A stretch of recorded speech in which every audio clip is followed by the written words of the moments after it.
Kejadian ini terjadi ketika aku masih kuliah dan terpaksa tinggal bersama budeku yang tinggal di kota Surabaya. Sebut saja namaku Eko, berasal dari Rembang, Jawa Tengah. Aku dikuliahkan orang tuaku di universitas ternama yang berada di kota Surabaya. Agar kelak aku menjadi orang yang berguna bagi diriku sendiri dan bagi orang di sekitarku, aku terpaksa menuruti keinginan orang tuaku untuk tinggal bersama bude yang ada di Surabaya. Sebenarnya aku sendiri tidak ingin kuliah, mestinya sih aku pengen langsung kerja saja. Tapi aku juga tidak ingin mengecewakan harapan kedua orang tuaku kepadaku. Sebelum masuk ke ceritanya, mohon kesediaan teman-teman untuk like video ini dan subscribe Tinta Pena Channel. Semoga yang sudah like dan subscribe diberikan kelancaran rezeki dan dipermudah segala urusannya. Mari kita lanjut ceritanya. Singkat cerita, pagi-pagi sekali aku berangkat ke rumah budeku dan diantar oleh kedua orang tuaku. Jujur, sebenarnya aku belum begitu kenal sama budeku itu. Seingatku namanya Bude Reni. Waktu aku masih kecil dulu pernah sekali diajak orang tuaku ke rumahnya. Tapi aku sudah lupa dan sudah tak ingat lagi wajahnya.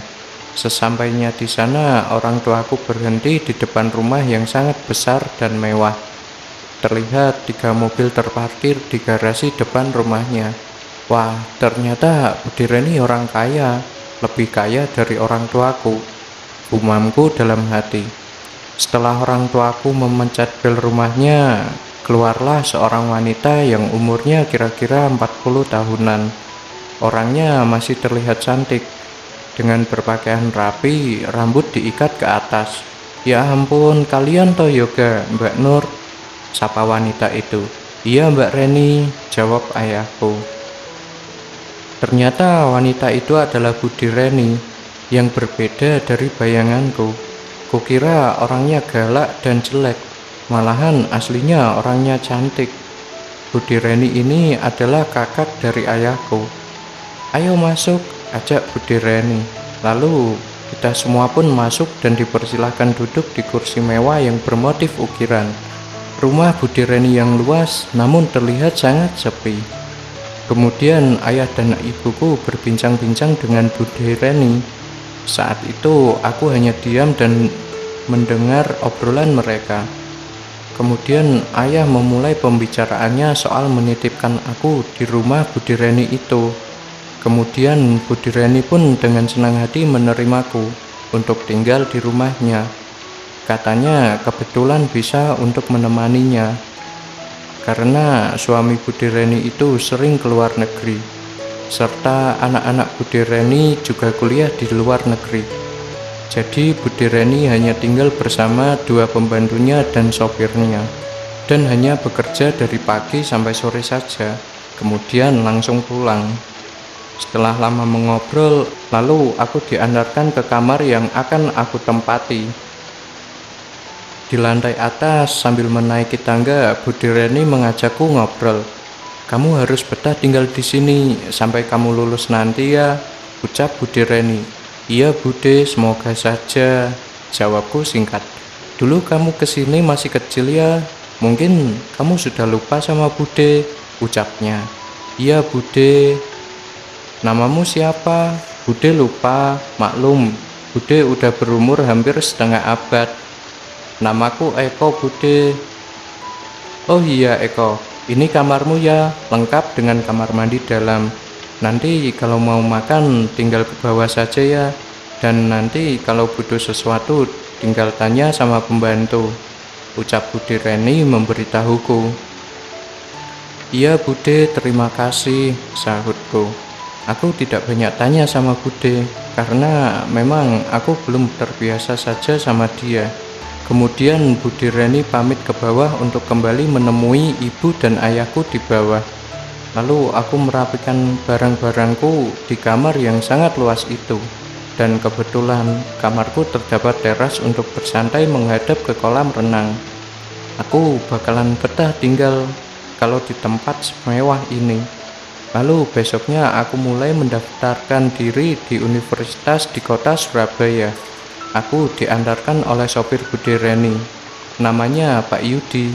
Beliau sangat ramah dan baik karena dilihat dari logat bicaranya yang kalem. Selesai mendaftar, aku pun diajak keliling ke kota Surabaya. Singkat cerita, sudah 1 bulan aku tinggal di rumah Bude Reni.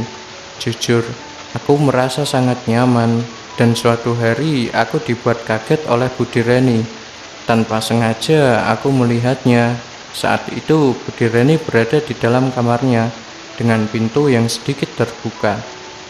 Apa sengaja dibuka atau Bude lupa untuk mengunci pintunya? Tidak sengaja aku lewat dari depan kamarnya. Aku lihat Bude sedang melakukan hal yang aneh. Jujur, aku baru pertama melihat secara langsung wanita seperti itu. Aku penasaran dan aku mengintip sedikit dari celah pintu yang sedikit terbuka itu. Ternyata Bude Reni sedang melakukan video call dengan seseorang sambil melakukan sesuatu pada dirinya. Entah apa yang dia lakukan, aku pun tak tahu. Lalu aku kembali ke kamarku sambil berjalan memikirkan tentang hal itu dan bertanya-tanya dalam batinku, apa yang dilakukan Bude Reni tadi? Pertanyaan ini yang masih berputar dalam otakku. Singkat cerita, seminggu kemudian aku baru berani bertanya langsung tentang hal itu kepada Bude. Sontak dengan kagetnya Bude Reni langsung merah mukanya saat mendengar pertanyaanku. Dengan gugup Bude Reni menjawab, "Oh, itu Bude lagi teleponan sama Pak D Gundul," jawabnya. "Oh alah, kirain Bude lagi ngapain, rupanya telepon sama Pak D," sahutku. Tapi dalam batinku aku masih belum percaya kalau itu Pak D Gundul. Aku yakin sekali itu adalah orang lain. Aku akan menyelidiki ini, ucapku dalam hati. Pagi pun sudah menyambut kembali. Aku bergegas mandi dan bersiap untuk masuk kuliah. Kali ini aku berangkat sendirian dengan memakai motor Bude yang sudah dipinjamkan kepadaku. Baru mau keluar gerbang, aku lihat ada mobil yang parkir di seberang jalan dengan kacanya yang sedikit terbuka. Dan orang yang di dalam itu melihat ke arah rumah Bude. Lalu aku melaju pelan dan bertanya dalam hati siapa orang itu. Saking penasarannya, aku nggak jadi masuk kuliah dan berniat mengawasi mobil itu dari jauh. Tiba-tiba aku melihat Bude Reni keluar dan langsung menuju mobil itu dan langsung masuk. Jelas saja, aku semakin penasaran sama mereka. Aku berniat mengikuti mobil itu dan aku mengikutinya dari jauh. Setelah setengah jam perjalanan, mobil itu menuju hotel yang mewah. Lalu aku menunggu di seberang jalan hotel itu. Kurang lebih 40 menit menunggu mobil itu pun keluar. Singkatnya, mobil itu mampir ke sebuah restoran yang mewah yang berada di kota Surabaya. Bude Reni pun keluar dari mobil itu. Selanjutnya, pria muda keluar dari mobil yang umurnya jauh dari Bude Reni. Pria itu lumayan keren dan gagah. Apa mungkin itu rekan bisnisnya Bude? Pikirku dalam hati. Batinku bertanya-tanya, apa mungkin selingkuhannya? Masih tanda tanya dalam benakku.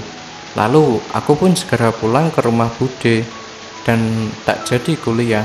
Malamnya aku bertanya lagi sama Bude Reni, "Bude, tadi aku lihat Bude di restoran bersama anak muda. Itu siapa Bude?